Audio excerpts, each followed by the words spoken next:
ਸਤਿ ਸ਼੍ਰੀ ਅਕਾਲ, ਤੁਸੀਂ ਦੇਖ ਰਹੇ ਹੋ ਦੈਨਿਕ ਸਵੇਰਾ ਟੀਵੀ। ਮੈਂ ਰਜਿੰਦਰ ਕੌਰ। ਸੰਸਦ ਵਿੱਚ ਪੈਗਾਸਸ ਅਤੇ ਕਿਸਾਨਾਂ ਦੇ ਮੁੱਦਿਆਂ ਉੱਪਰ ਚੱਲ ਰਹੇ ਹੰਗਾਮੇ ਨੂੰ ਵਿਰੋਧੀ ਧਿਰ ਦੇ ਨੇਤਾ ਰਾਹੁਲ ਗਾਂਧੀ ਨੇ ਸਹੀ ਠਹਿਰਾਇਆ ਹੈ। ਅੱਜ ਵਿਰੋਧੀ ਦਲਾਂ ਨਾਲ ਬੈਠਕ ਤੋਂ ਬਾਅਦ ਆਏ ਰਾਹੁਲ ਗਾਂਧੀ ਨੇ ਪ੍ਰੈਸ ਕਾਨਫਰੰਸ ਕੀਤੀ ਅਤੇ ਕਿਹਾ ਕਿ ਪਾਰਟੀ ਆਪਣੀਆਂ ਜ਼ਿੰਮੇਵਾਰੀਆਂ ਤੋਂ ਭੱਜ ਰਹੀ ਹੈ। ਸਰਕਾਰ ਨੂੰ ਜਾਸੂਸੀ ਮਾਮਲੇ ਤੇ ਸੰਸਦ ਵਿੱਚ ਜਵਾਬ ਦੇਣਾ ਹੀ ਪਵੇਗਾ। ਰਾਹੁਲ ਗਾਂਧੀ ਨੇ ਬੋਲਦੇ ਹੋਏ ਕਿਹਾ ਕਿ ਸਰਕਾਰ ਪੈਗਾਸਸ ਨੂੰ ਹਥਿਆਰ ਦੇ ਰੂਪ ਵਿੱਚ ਇਸਤੇਮਾਲ ਕਰਕੇ ਲੋਕਤਾਂਤਰਿਕ ਸੰਸਥਾਵਾਂ ਦੇ ਵਿਰੁੱਧ ਇਸਤੇਮਾਲ ਕਰ ਰਹੇ ਨੇ। ਰਾਹੁਲ ਗਾਂਧੀ ਨੇ ਕਿਹਾ ਕਿ ਇਸ ਦਾ ਇਸਤੇਮਾਲ ਕੇਵਲ ਮੇਰੇ ਤੇ ही नहीं बल्कि विरोधी दल के होर नेतावां सुप्रीम कोर्ट पत्रकारां दे खिलाफ भी किया गया है।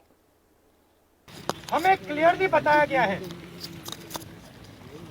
सरकार ने बताया है कि पेगासस पे कोई भी बातचीत नहीं होगी हाउस में।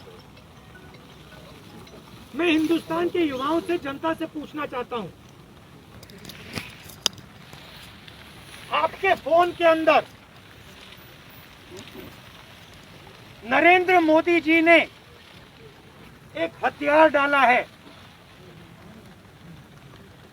मेरे खिलाफ वो हथियार का प्रयोग किया गया, सुप्रीम कोर्ट के खिलाफ उस हथियार का प्रयोग किया गया, बाकी नेताओं के खिलाफ वो हथियार प्रयोग किया गया, प्रेस के लोगों के खिलाफ ये हथियार का प्रयोग किया गया, एक्टिविस्ट के खिलाफ इस हथियार का प्रयोग हुआ। तो सदन में बात क्यों नहीं होनी चाहिए?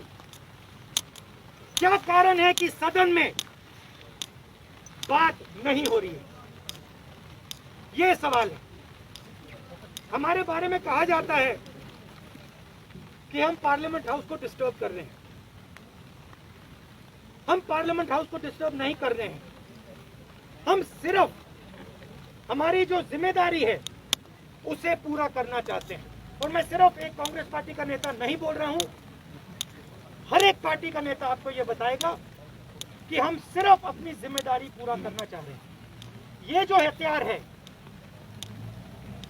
ये हिंदुस्तान के खिलाफ यूज किया गया है।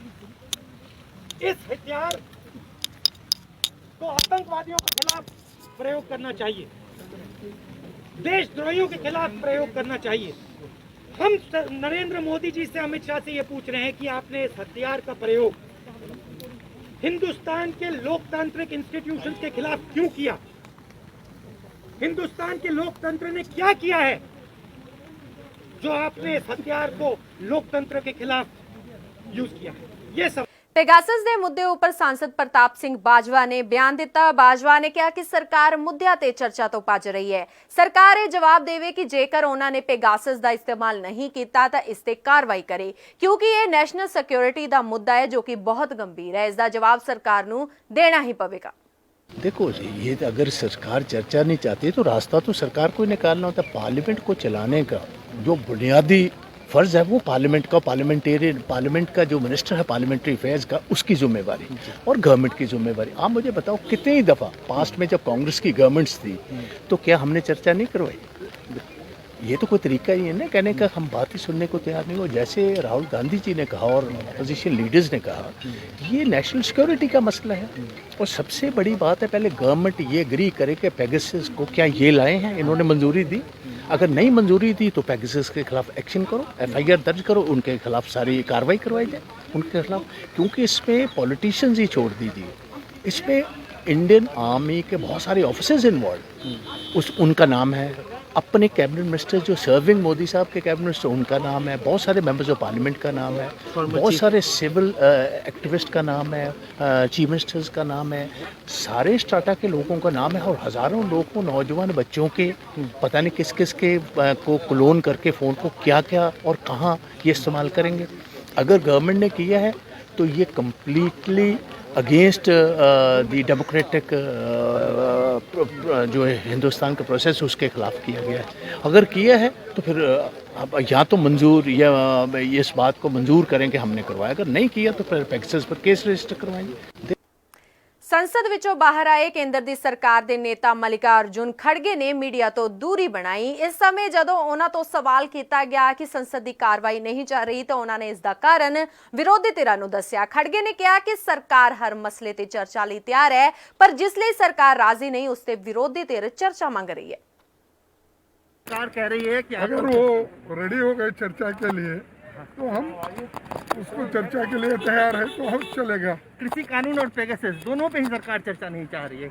वो वही तो है, हाँ। जो चीज़ हम चाहते हैं वो नहीं चाहते हैं, तो इसीलिए हमारा पेगासस पे और फार्मर इशू पे चर्चा होना चाहिए। जी, साफ तौर से मल्लिकार्जुन खड़गे राज्यसभा में विपक्ष के नेता, कांग्रेस पार्टी के भी नेता, उनका भी साफ तौर से कहना है कि अगर सरकार इन दोनों मुद्दों पर, कृषि कानून पे और पेगासस के ऊपर चर्चा नहीं कराती है तो ऐसे में सदन का चलना मुश्किल है।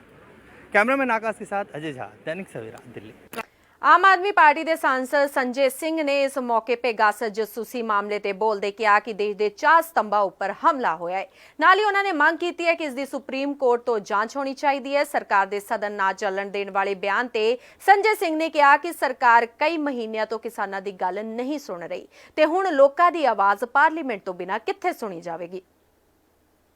देखिए, लोकतंत्र के चारों स्तंभों की जासूसी हुई है, पत्रकारों की, न्यायपालिका की, सरकार के मंत्रियों की, विपक्ष के नेताओं की, अधिकारियों की, सेना के अधिकारियों की, कोई बचा नहीं है, कोई नहीं बचा है। तो इसलिए इस पूरे मामले की सुप्रीम कोर्ट मॉनिटर्ड एसआईटी से जांच होनी चाहिए। सरकार कह रही है आप लोग सदन नहीं चलने दे रहे हैं, जिसकी वजह से इतना कीमती वक्त, इतने सारे विधेयक पेंडिंग पड़े हुए हैं जिस पे चर्चा नहीं हो पा रही है। अरे भाई, आप 8 महीने से देश के किसानों की बात नहीं सुन रहे हैं, हम कहाँ जाएंगे? इसी पार्लियामेंट ने तो कानून बनाया, इसी पार्लियामेंट को वापस। ਸਾਬਕਾ ਕੇਂਦਰੀ ਮੰਤਰੀ ਹਰਸਿਮਰਤ ਕੌਰ ਬਾਦਲ ਨੇ ਬਿਆਨ ਦਿੰਦੇ ਹੋਏ ਕਿਹਾ ਕਿ ਉਹਨਾਂ ਵੱਲੋਂ ਖੇਤੀ ਕਾਨੂੰਨਾਂ ਦੇ ਖਿਲਾਫ ਲਗਾਤਾਰ ਵਿਰੋਧ ਕੀਤਾ ਜਾ ਰਿਹਾ ਹੈ, ਜਦਕਿ ਵਿਰੋਧੀ ਧਿਰ ਦੇ ਸੋਨੀਆ ਗਾਂਧੀ ਅਤੇ ਰਾਹੁਲ ਗਾਂਧੀ ਉਸ ਸਮੇਂ ਮੀਟਿੰਗ ਦੇ ਵਿੱਚ ਸ਼ਾਮਿਲ ਨਹੀਂ ਸਨ। ਹਰਸਿਮਰਤ ਬਾਦਲ ਨੇ ਕੇਂਦਰ ਸਰਕਾਰ ਤੇ ਵਰਦਿਆਂ ਕਿਹਾ ਕਿ ਕੇਂਦਰ ਦੀ ਸਰਕਾਰ ਹੰਕਾਰੀ ਹੈ ਤੇ ਉਹ ਕਿਸਾਨਾਂ ਦੀਆਂ ਜਾਨਾਂ ਦੀ ਕੋਈ ਪਰਵਾਹ ਨਹੀਂ ਕਰ ਰਹੀ। देखो, कृषि कानून जदों तो ये ऑर्डिनेंस बन के जून 3 तरीक ਦੇ 2020 ਚ ਸਰਕਾਰ ਨੇ ਜਿਸ ਦਿਨ ਤੋਂ ਆਰਡੀਨੈਂਸ ਲਾਗੂ ਕੀਤੀ ਹੈ, ਕੈਬਨਿਟ ਦੇ ਵਿੱਚ ਬਹਿ ਕੇ ਇਹਦਾ ਵਿਰੋਧ ਕੀਤਾ। ਹਰ ਬਾਰੀ ਹਰ ਲੈਵਲ ਦੇ ਲੀਡਰ, ਖੇਤੀਬਾੜੀ ਮੰਤਰੀ ਹੋ, ਪ੍ਰਧਾਨ ਮੰਤਰੀ ਹੋਏ, ਗ੍ਰਹਿ ਮੰਤਰੀ ਹੋਣ, ਡਿਫੈਂਸ ਮਿਨਿਸਟਰ, ਜਿੰਨੀ ਟੌਪ ਲੀਡਰ, ਹਰੇਕ ਦੇ ਕੋਲ ਜਾ ਕੇ ਆਪਣਾ ਵਿਰੋਧ ਜਤਾਇਆ। ਇਹਨਾਂ ਸਾਰਿਆਂ ਨੇ ਮੈਨੂੰ ਵਿਸ਼ਵਾਸ ਦਿਲਾਇਆ ਕਿ ਅਜੇ ਆਰਡੀਨੈਂਸ ਆਇਆ ਹੈਗਾ, ਜੇ ਇਹਦੇ ਵਿੱਚ ਕੋਈ ਖਾਮੀਆਂ ਲੱਗਦੀਆਂ ਨੇ ਤੁਸੀਂ ਜਾ ਕੇ ਇਹਦੇ ਬਾਰੇ ਕਿਸਾਨਾਂ ਨੂੰ ਦੱਸੋ ਕਿ ਕਿੰਨਾ ਫਾਇਦਾ ਕਰੂਗਾ। ਜੇ ਉਹਨਾਂ ਨੂੰ ਨਹੀਂ ਲੱਗਦਾ ਹੈ ਕਿ ਇਹਦੇ ਵਿੱਚ ਕੋਈ ਖਾਮੀਆਂ ਹੈਗੀ ਤਾਂ ਅਸੀਂ ਇਹਨੂੰ ਕਾਨੂੰਨ ਬਣਾਉਣ ਤੋਂ ਪਹਿਲਾਂ ਅਸੀਂ ਇਹਦਾ ਸੁਧਾਰ ਕਰਾਂਗੇ। ਸੋ ਆਪਾਂ ਉਸ ਕਰਕੇ ਕਿਸਾਨਾਂ ਨਾਲ ਗੱਲ ਕੀਤੀ ਤੇ ਮੰਤਰੀਆਂ ਨਾਲ ਵੀ ਗੱਲ ਕਰਾਈ, ਲੇਕਿਨ ਸਾਨੂੰ ਹੈਰਾਨੀ ਦੀ ਕੋਈ ਸੀਮਾ ਨਹੀਂ ਰਹੀ ਜਦ ਦੇਖਿਆ ਕਿ ਪਹਿਲੇ ਹੀ ਮੌਨਸੂਨ ਸਤਰ 'ਚ ਪਹਿਲਾ ਬਿੱਲ ਹੀ ਇਹ ਲੈ ਕੇ ਆਏ ਜਦ ਕਿਸਾਨਾਂ ਨਾਲ ਗੱਲਬਾਤ ਹੀ ਨਹੀਂ ਕੀਤੀ ਸੀ। ਸੋ ਪੂਰਾ ਸਖਤੀ ਦੇ ਨਾਲ ਵਿਰੋਧ ਜਤਾਇਆ, ਉਹਨਾਂ ਨੂੰ ਸਾਫ਼ ਤੌਰ 'ਤੇ ਅਲਟੀਮੇਟਮ ਦਿੱਤਾ ਤੇ ਫਿਰ ਜਦ ਇੱਕ ਕਾਂਗਰਸ ਪਾਰਟੀ ਜਿਨ੍ਹਾਂ ਦੀ ਸਭ ਤੋਂ ਵੱਡੀ ਗਿਣਤੀ ਸੀ, ਨਾ ਰਾਹੁਲ ਉੱਥੇ ਨਾ ਸੋਨੀਆ ਉੱਥੇ, ਪੰਜਾਬ ਦੇ ਜਿੰਨੇ ਕਾਂਗਰਸ ਦੇ ਲੀਡਰ ਵਾਕਆਊਟ ਕਰਕੇ ਪੂਰੇ ਸਰਕਾਰ ਦੀ ਮਦਦ ਇਹਨਾਂ ਨੇ ਕਰਤੀ ਬਿੱਲ ਪਾਸ ਕਰਾਉਣ 'ਚ, ਲੇਕਿਨ ਭਾਵੇਂ ਅਸੀਂ ਇਕੱਲੇ 2 ਬੰਦੇ ਸੀਗੇ ਜਾ ਕੇ ਅਸਤੀਫਾ ਇਹਨਾਂ ਦੇ ਮੂੰਹ 'ਚ ਮਾਰਿਆ, ਇਸ ਬਿੱਲ ਦੇ ਖਿਲਾਫ ਬੋਲੇ ਤੇ ਸਾਰਾ ਵਿਪਕਸ਼ ਵਾਕਆਊਟ ਕਰ ਗਿਆ ਤੇ ਅਸੀਂ ਉੱਥੇ ਬੈਠ ਕੇ ਦੋਨਾਂ ਨੇ ਮੀਆਂ ਬੀਵੀ ਨੇ ਬੈਠ ਕੇ ਇਹਦੇ ਵਿਰੋਧ 'ਚ ਜਦੋਂ ਕਹਿੰਦਾ ਕਿ ਜਿਨ੍ਹਾਂ ਨੇ ਹਾਂ ਕਰੀ ਹਾਂ ਕਰੋ, ਸਾਰੀ ਸੱਤਾ ਪਾਰਟੀ ਨੇ ਹਾਂ ਕੀਤਾ ਤੇ 2 ਆਵਾਜ਼ਾਂ ਨਾ ਦੀ ਨਿਕਲੀਆਂ, ਉਹ ਇਕੱਲੀ ਸਾਡੀਆਂ ਸੀਗੀਆਂ। ਲੇਕਿਨ ਇਹ ਸਰਕਾਰ ਆਪਣੇ ਅਹੰਕਾਰ, ਆਪਣੇ ਆંકੜਿਆਂ ਦੇ ਅਹੰਕਾਰ 'ਚ ਇਹ ਭੁੱਲੀ ਗਈ ਹੈ ਕਿ ਇੱਕ ਡੈਮੋਕ੍ਰੇਸੀ 'ਚ ਆਪਾਂ ਰਹਿ ਰਹੇ ਹਾਂ, ਡਿਕਟੇਟਰਸ਼ਿਪ 'ਚ ਨਹੀਂ। 550 ਕਿਸਾਨ ਜਿਨ੍ਹਾਂ ਨੇ ਆਪਣੀ ਜਾਨਾਂ ਕੁਰਬਾਨ ਕਰ ਦਿੱਤੀਆਂ, 8 ਮਹੀਨੇ ਦੇ ਦਿੱਲੀ ਦੇ ਬਾਰਡਰ 'ਚ ਇਸ ਮੀਂਹ 'ਚ, ਠੰਡ 'ਚ, ਗਰਮੀ 'ਚ ਬੈਠੇ ਹੋਏ ਨੇ, ਲੇਕਿਨ ਇਸ ਸਰਕਾਰ ਨੂੰ ਪਰਵਾਹ ਹੀ ਨਹੀਂ ਕਿ 550 ਜਿਹੜੇ ਆਪਣੇ ਅੰਨਦਾਤਾ ਹੈਗੇ ਉਹਨਾਂ ਦੀ ਜਾਨਾਂ ਵੀ ਚਲੀ ਗਈਆਂ ਨੇ। ਕਿਸੇ ਖਾਈ 'ਚ ਬੱਸ ਡਿੱਗ ਜਾਂਦੀ ਹੈ ਤਾਂ ਉਹਦਾ ਵੀ ਸ਼ੋਕ ਉੱਥੇ ਪ੍ਰਗਟ ਹੁੰਦਾ ਹੈ। ਤੇ ਪਹਿਲੇ ਦਿਨ ਮੈਂ ਚਿੱਠੀ ਲਿਖ ਕੇ ਸਪੀਕਰ ਸਾਹਿਬ ਨੂੰ ਦਿੱਤੀ ਕਿ 500 ਕਿਸਾਨਾਂ ਦਾ ਵੀ ਇਹਦੇ ਵਿੱਚ ਨਾਂ ਲਿੱਤਾ ਜਾਏ ਤਾਂ ਦੁੱਖ ਪ੍ਰਗਟ ਕੀਤਾ ਜਾਏ, 2 ਮਿੰਟ ਦਾ ਉੱਥੇ ਮੌਨ ਰੱਖਿਆ ਜਾਏ, ਲੇਕਿਨ ਇੱਕ ਸਾਡੀ ਨਹੀਂ ਮੰਨੀ ਗਈ। 8ਵਾਂ ਦਿਨ ਹੋ ਗਿਆ ਹੈ, ਹਰ ਰੋਜ਼ ਮੈਂ ਐਡਜੋਰਨਮੈਂਟ ਮੋਸ਼ਨ ਦੇ ਰਹੀ ਹਾਂ ਕਿ ਕਿਸਾਨਾਂ ਦਾ ਮਸਲਾ ਪਹਿਲੇ ਹੱਲ ਕੀਤਾ ਜਾਏ, ਫਿਰ ਕੋਈ ਹੋਰ ਤੁਸੀਂ ਆਪਣੇ ਬਿੱਲ ਰੱਖ ਕੇ ਹੋਰ ਹਾਊਸ ਦਾ ਕੰਮ ਕਰੋ, ਉਹ ਵੀ ਨਹੀਂ ਸੁਣਿਆ ਜਾ ਰਿਹਾ। ਸੋ ਇਹ ਇੰਨੀ ਅਹੰਕਾਰੀ ਸਰਕਾਰ ਹੋ ਗਈ ਹੈ ਕਿ ਭਾਵੇਂ ਕਿਸਾਨ ਅੰਨਦਾਤਾ ਦੀ ਗੱਲ ਹੋਏ, ਗਾਲੀ ਗਲੋਚ 'ਤੇ ਤਾਂ ਉਤਰ ਹੀ ਆਏ। ਤੁਸੀਂ ਦੇਖਿਆ ਹੁਣ ਮਵਾਲੀ, ਇਸ ਤੋਂ ਪਹਿਲੇ ਕੁਝ ਹੋਰ, ਤਾਂ ਗਾਲੀ ਗਲੋਚ ਇੱਕ ਪਾਸੇ ਕਰ ਰਹੇ ਨੇ। ਜਵਾਬ ਮੰਤਰੀ ਪਾਰਲੀਮੈਂਟ 'ਚ ਆ ਦੇ ਰਿਹਾ ਕਿ ਕਿਸੇ ਸਾਨੂੰ ਤਾਂ ਪਤਾ ਹੀ ਨਹੀਂ ਕਿ ਇਸ ਕਾਨੂੰਨ ਕਰਕੇ ਜੇ ਕਿਸੇ ਦੀ ਮੌਤ ਹੋਈ ਹੈ। ਅਖਬਾਰ 'ਚ ਕਿ ਦੁਨੀਆ 'ਚ ਸਭ ਨੂੰ ਪਤਾ ਹੈ ਕਿ ਕਿਸਾਨ ਇਸ ਕਾਨੂੰਨ ਨੂੰ ਵਾਪਸ ਕਰਾਉਣ ਵਾਸਤੇ ਆਪਣੀ ਜਾਨਾਂ ਤੱਕ ਗਵਾ ਰਹੇ ਨੇ, ਲੇਕਿਨ ਇਸ ਅਹੰਕਾਰੀ ਸਰਕਾਰ ਨੂੰ ਨਾ ਪਰਵਾਹ ਹੈਗਾ ਤਾਂ ਨਾ ਹੀ ਉਹ ਪਤਾ ਕਰਾਉਣਾ ਚਾਹੁੰਦੇ। ਸ਼੍ਰੋਮਣੀ ਅਕਾਲੀ ਦਲ ਵੱਲੋਂ ਅੱਜ ਚੰਡੀਗੜ੍ਹ ਵਿਖੇ ਕੈਬਨਿਟ ਮੰਤਰੀ ਸਾਧੂ ਸਿੰਘ ਧਰਮਸੋਤ ਦੇ ਖਿਲਾਫ ਰੋਸ ਪ੍ਰਦਰਸ਼ਨ ਕੀਤਾ ਗਿਆ। ਅਕਾਲੀ ਦਲ ਦਾ ਪ੍ਰਦਰਸ਼ਨ ਸਕਾਲਰਸ਼ਿਪ ਘੁਟਾਲੇ ਨੂੰ ਲੈ ਕੇ ਸੀ। ਇਸ ਮੌਕੇ ਅਕਾਲੀ ਦਲ ਦੇ ਸੈਂਕੜੇ ਵਰਕਰ ਸੜਕਾਂ ਤੇ ਉਤਰੇ ਅਤੇ ਹੱਥਾਂ ਵਿੱਚ ਧਰਮਸੋਤ ਦੇ ਪੋਸਟਰ ਫੜੇ ਹੋਏ ਸਨ। ਧਰਮਸੋਤ ਦੇ ਖਿਲਾਫ ਨਾਅਰੇਬਾਜ਼ੀ ਕੀਤੀ ਜਾ ਰਹੀ ਸੀ। ਉੱਥੇ ਹੀ ਪ੍ਰਸ਼ਾਸਨ ਵੱਲੋਂ ਧਰਨਾਕਾਰੀਆਂ ਨੂੰ ਰੋਕਣ ਲਈ ਵੱਡੀ ਗਿਣਤੀ ਵਿੱਚ ਪੁਲਿਸ ਲਗਾਈ ਗਈ ਸੀ ਅਤੇ ਬੈਰੀਕੇਡਿੰਗ ਵੀ ਕੀਤੀ ਗਈ ਸੀ। ਦੱਸ ਦਈਏ ਕਿ ਮੰਤਰੀ ਸਾਧੂ ਸਿੰਘ ਧਰਮਸੋਤ ਦਾ ਨਾਮ ਸਕਾਲਰਸ਼ਿਪ ਘੁਟਾਲੇ ਵਿੱਚ ਆਇਆ ਸੀ, ਜਿਸ ਨੂੰ ਲੈ ਕੇ ਸਮੇਂ-ਸਮੇਂ ਤੇ ਧਰਮਸੋਤ ਖਿਲਾਫ ਪ੍ਰਦਰਸ਼ਨ ਹੁੰਦੇ ਰਹਿੰਦੇ ਨੇ ਤੇ ਅੱਜ ਵੀ ਸ਼੍ਰੋਮਣੀ ਅਕਾਲੀ ਦਲ ਵੱਲੋਂ ਚੰਡੀਗੜ੍ਹ ਦੇ ਵਿੱਚ ਪ੍ਰਦਰਸ਼ਨ ਕੀਤਾ ਗਿਆ। ਲਗਾਤਾਰ ਸਾਧੂ ਸਿੰਘ ਧਰਮਸੋਤ ਦੇ ਅਸਤੀਫੇ ਦੀ ਮੰਗ ਵੀ ਕੀਤੀ ਜਾ ਰਹੀ ਹੈ। ਹਾਲਾਂਕਿ ਕੈਪਟਨ ਅਮਰਿੰਦਰ ਸਿੰਘ ਨੇ ਧਰਮਸੋਤ ਨੂੰ ਇਸ ਮਾਮਲੇ ਵਿੱਚ ਕਲੀਨ ਚਿੱਟ ਦੇ ਦਿੱਤੀ ਸੀ, ਜਿਸ ਦਾ ਵਿਰੋਧ ਵੀ ਲਗਾਤਾਰ ਲੋਕਾਂ ਅਤੇ ਵਿਰੋਧੀ ਧਿਰਾਂ ਵੱਲੋਂ ਕੀਤਾ ਜਾ ਰਿਹਾ ਹੈ।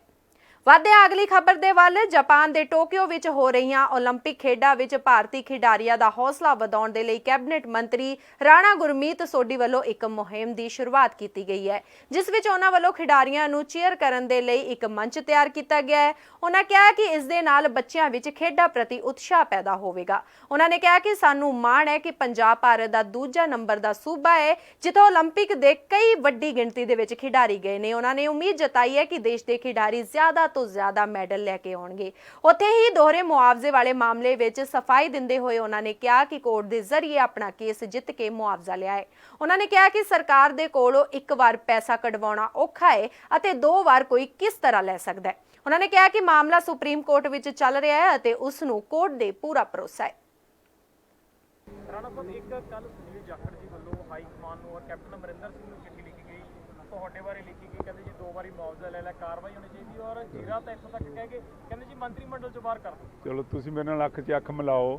ਪਹਿਲਾਂ ਮੈਨੂੰ ਦੱਸੋ ਵੀ ਸਟੇਟਮੈਂਟ ਤਾਂ ਅੱਜ ਕੱਲ੍ਹ ਇਹ ਤੁਹਾਨੂੰ ਪਤਾ ਹੈ ਵੀ ਜਿਹੜਾ ਮਰਜ਼ੀ ਦੇ ਡੈਮੋਕ੍ਰੈਟਿਕ ਦੁਨੀਆ ਹੈ, ਪਤਾ ਨਹੀਂ ਉਹਨਾਂ ਦੀ ਕੋਈ ਅਕਲ ਜ਼ਰੂਰਤ ਤੋਂ ਜ਼ਿਆਦਾ ਚੱਲ ਰਹੀ ਹੋਣੀ ਹੈ। ਸਰਕਾਰ ਕੋਲੋਂ ਤਾਂ ਇੱਕ ਵਾਰੀ ਪੈਸਾ ਲੈਣਾ ਮੁਸ਼ਕਿਲ ਹੈ ਤੇ 2 ਵਾਰੀ ਕਿੱਥੋਂ ਹੋਣਾ ਹੈ। ਤੇ ਆਪਦੀ ਪਿਤਾ ਪੁਰਖੀ ਜ਼ਮੀਨ ਦਾ ਜਿਹੜਾ ਕਿ ਸੁਪਰੀਮ ਕੋਰਟ 'ਚ ਮੈਂ ਕੇਸ ਜਿੱਤਿਆ, ਤੇ ਜੇ ਮੈਂ ਕਲੇਮ ਕਰਦਾ ਤਾਂ ਕੋਈ ਮਾੜੀ ਗੱਲ ਹੈ। ਜਿਹੜਾ ਮੇਰਾ ਹੱਕ ਬਣਦਾ ਹੈ, ਠੀਕ ਹੈ ਕਿ ਨਹੀਂ। ਔਰ ਫਿਰ ਮੈਂ ਕੋਈ ਕਿਸੇ ਕੋਲੋਂ ਧੱਕੇ ਨਾਲ ਥੋੜ੍ਹਾ ਲੈਣਾ। ਦੀ orders of the court, the highest court of the Indian democratic system is the supreme court. Party ਦੇ ਵਿੱਚ ਜੀ ਇੱਕ ਦੂਜੇ ਦੀ ਸ਼ਿਕਾਇਤਾਂ ਕੀਤੀਆਂ ਜਾ ਰਹੀਆਂ, ਇਸ ਚੀਜ਼ ਨੂੰ ਕਿਵੇਂ ਦੇਖ ਰਹੇ ਹੋ? ਇਹ ਮੇਰਾ ਖਿਆਲ ਉਹਨਾਂ ਨੂੰ ਪੁੱਛਣਾ ਚਾਹੀਦਾ ਹੈ ਵੀ ਪਤਾ ਨਹੀਂ ਕੀ ਹੈ। ਪਰ ਤੁਹਾਡੇ ਖਿਲਾਫ ਕਿਉਂ ਕੀਤੇ ਜਾ ਰਹੇ, ਤੁਹਾਨੂੰ ਵੀ ਇਹ ਚੀਜ਼ ਦੇਖਣੀ ਚਾਹੀਦੀ ਹੈ। ਦੇਖੋ, ਬਰਸਾਤ ਦਾ ਮੌਸਮ ਹੈ, ਕਈ ਚੀਜ਼ਾਂ ਬਾਹਰ ਨਿਕਲਦੀਆਂ ਨੇ, ਠੀਕ ਹੈ ਕਿ ਨਹੀਂ। ਸੋ ਕੁਝ ਭੜਾਸਾਂ ਨਿਕਲਦੀਆਂ ਨੇ। ਸਿੱਧੂ ਦੇ ਆਉਣ ਤੋਂ ਬਾਅਦ ਹੀ ਕਿਉਂ ਨਿਕਲੀ ਹੈ ਜੀ, ਪਹਿਲਾਂ ਕਿਉਂ ਨਹੀਂ? ਦੇਖੋ, ਨਹੀਂ ਇਹ ਜਿਹੜੇ ਲੋਕ ਬੋਲਦੇ ਨੇ, ਕਈ ਦਫਾ ਲਾਈਫ 'ਚ ਫਰਸਟ੍ਰੇਸ਼ਨਸ ਹੋ ਜਾਂਦੀਆਂ ਨੇ। ਸੋ ਆਈ ਡੋਂਟ ਬਲੇਮ ਦੈਮ। ਉਹਨਾਂ ਨੂੰ ਬੋਲਣ ਦੇ ਮੈਂ ਜੁਡੀਸ਼ਰੀ ਤੇ ਔਰ ਉੱਪਰ ਵਾਲੇ ਤੇ ਭਰੋਸਾ ਹੈ ਮੈਨੂੰ। ਕਰੈਕਟ। ਅੱਗੇ ਜੇ ਮੈਂ 5 ਕੋਰਟਸ 'ਚੋਂ ਜਿੱਤਿਆ ਤੇ ਇਹਨਾਂ ਨੇ ਅੱਗੇ ਕੋਈ ਹੁਣ ਰਿਵਿਊ ਪਟੀਸ਼ਨ ਪਾਈ ਹੈ, ਮੈਂ ਉਹਦੇ 'ਚੋਂ ਵੀ ਜਿੱਤਾਂਗਾ। ਸਿਆਸਤ ਦੀ ਦੁਨੀਆ ਵਿੱਚ ਇਸ ਵੇਲੇ ਦੀ ਸਭ ਤੋਂ ਵੱਡੀ ਖਬਰ ਆ ਰਹੀ ਹੈ ਕਿ ਮਮਤਾ ਬੈਨਰਜੀ ਕਾਂਗਰਸ ਪ੍ਰਧਾਨ ਸੋਨੀਆ ਗਾਂਧੀ ਨੂੰ ਮਿਲਣ ਦੇ ਲਈ ਉਹਨਾਂ ਦੇ ਕੋਲ ਪਹੁੰਚੇ ਨੇ ਤੇ ਇਹ ਨਵੀਆਂ ਚਰਚਾਵਾਂ ਇੱਥੇ ਛਿੜ ਗਈਆਂ ਨੇ ਕਿ ਚਰਚਾਵਾਂ ਦਾ ਵਿਸ਼ਾ ਇਹ ਵੀ ਹੈ ਕਿ ਮਮਤਾ ਬੈਨਰਜੀ ਨੂੰ 2024 ਵਿੱਚ ਪ੍ਰਧਾਨ ਮੰਤਰੀ ਨਰਿੰਦਰ ਮੋਦੀ ਦੇ ਆਪੋਜ਼ਿਟ ਪ੍ਰਧਾਨ ਮੰਤਰੀ ਦੇ ਚਿਹਰੇ ਵਜੋਂ ਕਾਂਗਰਸ ਖੜਾ ਕਰੇਗੀ। ਜਿਵੇਂ ਕਿ ਪੱਛਮ ਬੰਗਾਲ ਦੇ ਵਿੱਚ ਭਾਜਪਾ ਦੀ ਭਾਰੀ ਹਾਰ ਹੋਈ ਸੀਗੀ ਮਮਤਾ ਬੈਨਰਜੀ ਕੋਲੋਂ, ਉਸ ਤੋਂ ਬਾਅਦ ਲਗਾਤਾਰ ਇਹ ਕਿਆਸਰਾਈਆਂ ਲਗਾਈਆਂ ਜਾ ਰਹੀਆਂ ਨੇ। ਰਾਜਨੀਤੀ ਦੇ ਵਿੱਚ ਇਹ ਵੱਡੀਆਂ ਚਰਚਾਵਾਂ ਛਿੜ ਗਈਆਂ ਨੇ। ਉੱਥੇ ਹੀ ਨਵਜੋਤ ਸਿੰਘ ਸਿੱਧੂ ਪ੍ਰਧਾਨ ਬਣਨ ਤੋਂ ਬਾਅਦ ਪਹਿਲੀ ਵਾਰ ਹਾਈ ਕਮਾਨ ਸੋਨੀਆ ਗਾਂਧੀ ਨੂੰ ਮਿਲਣ ਪਹੁੰਚੇ। ਇਸ ਵੇਲੇ ਦੀ ਸਭ ਤੋਂ ਵੱਡੀ ਖਬਰ ਇਹ ਸਾਹਮਣੇ ਆਈ ਹੈ ਕਿ ਮਮਤਾ ਬੈਨਰਜੀ ਸੋਨੀਆ ਗਾਂਧੀ ਨੂੰ ਮਿਲਣ ਦੇ ਲਈ ਉਹਨਾਂ ਦੇ ਕੋਲ ਪਹੁੰਚੇ ਨੇ ਤੇ ਲੱਗਦਾ ਹੈ ਕਿ ਕੁਝ ਸਮੇਂ ਬਾਅਦ ਇਹ ਐਲਾਨ ਕਰ ਦਿੱਤਾ ਜਾਵੇਗਾ ਕਿ ਮਮਤਾ ਬੈਨਰਜੀ ਨੂੰ ਪ੍ਰਧਾਨ ਮੰਤਰੀ ਦੇ ਚਿਹਰੇ ਵਜੋਂ ਉਹ ਉਤਾਰ ਸਕਣ ਚੋਣ ਮੈਦਾਨ ਦੇ ਵਿੱਚ 2024 ਦੇ ਲੋਕ ਸਭਾ ਚੋਣ ਮੈਦਾਨ ਦੇ ਵਿੱਚ। ਇਹ ਸਨ ਹੁਣ ਤੱਕ ਦੀਆਂ ਕੁਝ ਖਾਸ ਖਬਰਾਂ। ਵਧੇਰੇ ਜਾਣਕਾਰੀ ਲਈ ਜੁੜੇ ਰਹੋ ਦੈਨਿਕ ਸਵੇਰਾ ਟੀਵੀ ਦੇ ਨਾਲ ਤੇ ਜਾਂਦੇ ਜਾਂਦੇ ਇੱਕ ਨਜ਼ਰ ਪਾ ਲੈਣੇ ਅੱਜ ਦੀਆਂ ਕੁਝ ਖਾਸ ਖਬਰਾਂ ਤੇ। ਸੰਸਦ ਵਿੱਚ ਚੱਲ ਰਹੇ ਪੈਗਾਸਸ ਅਤੇ ਕਿਸਾਨਾਂ ਦੇ ਮੁੱਦਿਆਂ ਉੱਪਰ ਚੱਲ ਰਹੇ ਹੰਗਾਮੇ ਨੂੰ ਵਿਰੋਧੀ ਧਿਰ ਦੇ ਨੇਤਾ ਰਾਹੁਲ ਗਾਂਧੀ ਨੇ ਠਹਿਰਾਇਆ ਸਹੀ। ਪ੍ਰਤਾਪ ਬਾਜਵਾ ਦਾ ਸਰਕਾਰ ਦੇ ਵਤੀਰੇ ਉੱਪਰ ਬਿਆਨ, ਕਿਹਾ ਮੁੱਦਿਆਂ ਤੇ ਚਰਚਾ ਤੋਂ ਭੱਜ ਰਹੀ ਹੈ ਕੇਂਦਰ ਸਰਕਾਰ। ਉਥੇ ਹੀ ਭਾਜਪਾ ਮੰਤਰੀ ਮਲਿਕਾਰਜੁਨ ਖੜਗੇ ਮੀਡੀਆ ਤੋਂ ਦੂਰੀ ਬਣਾਉਂਦੇ ਆਏ ਨਜ਼ਰ, ਕਿਹਾ ਸਰਕਾਰ ਹਰ ਮਸਲੇ ਤੇ ਚਰਚਾ ਲਈ ਤਿਆਰ। ਸ਼੍ਰੋਮਣੀ ਅਕਾਲੀ ਦਲ ਵੱਲੋਂ ਅੱਜ ਚੰਡੀਗੜ੍ਹ ਵਿਖੇ ਕੈਬਨਿਟ ਮੰਤਰੀ ਸਾਧੂ ਸਿੰਘ ਧਰਮਸੋਤ ਦੇ ਖਿਲਾਫ ਕੀਤਾ ਰੋਸ ਪ੍ਰਦਰਸ਼ਨ।